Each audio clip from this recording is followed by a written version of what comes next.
के भंडारे में लुटा दी। अब कोई महात्मा पहुंचे तो वो उधार मांगे, तो जब तक लोगों को लगे कि ये चुका देंगे तो लोग उधार दे देते थे, पर एक सीमा होती है, जब लगा कि अब ये चुकाएंगे नहीं तो उधार कौन देवे।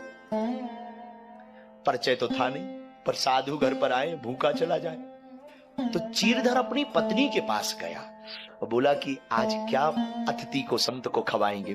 पत्नी बोली, महाराज कुछ भी नहीं, कुछ नहीं बचा है, क्या किया जाए। बोले एक काम करो, धन सब चला गया, मेरा सोना भी चला गया, यहां तक कि आपने मेरी साड़ियां भी गिरवी रख दी, कुछ तो मिल जाएगा।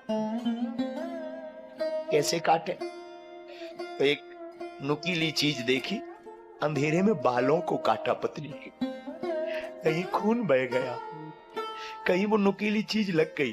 पर पत्नी का, स्त्री का श्रृंगार बाल है, केस, स्त्री का श्रृंगार केस है, पर चीरधर की पत्नी से सीखना, उसने पूरे बालों को कटवा दिया। सिर में चोट लग गई, पर पति को कहा, सुनो साधु भूखा ना जाए, जल्द तुम मेरे तन पे जो कपड़े हैं वो बेच दो।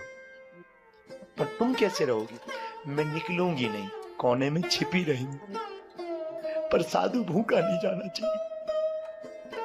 चीरधर की आंखों में आंसू आ गए, पत्नी के चरणों को पकड़कर बोले, तू धन्य है, बड़ी धन्य है, मैंने बहुत देखा, पर तू मेरी अर्धांगिनी धन्य है, धन्य है। चीरधर जी रो पड़े और पत्नी के पूरे कपड़े निकाल कर, पत्नी कोने में अंधेरे में छिप गई, क्योंकि कपड़ा तन पे नहीं है, दिखूं कैसे।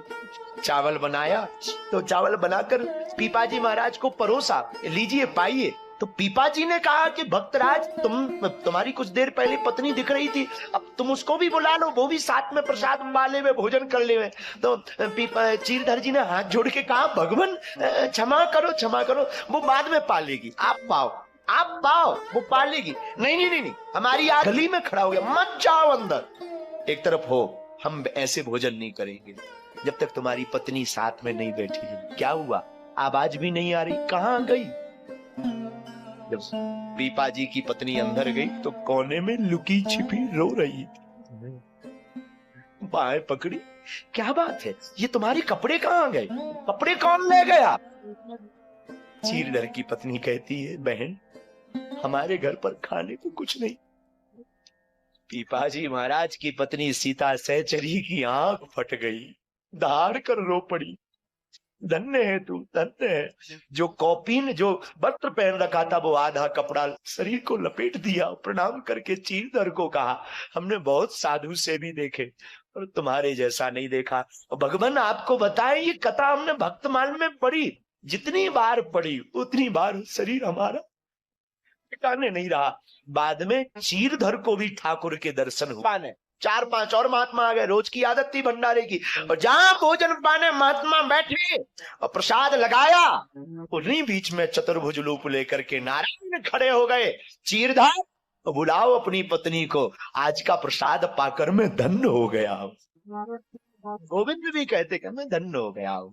साधु, हमने कहा ना, गुरु कृपा जिस पर हो जाए, गोविंद को वो फक्कड़पन में भी पा सकता है। ये बहुत जरूरी नहीं है कि हमारे पास में, भगवान उसमें भी तुमको दर्शन दें।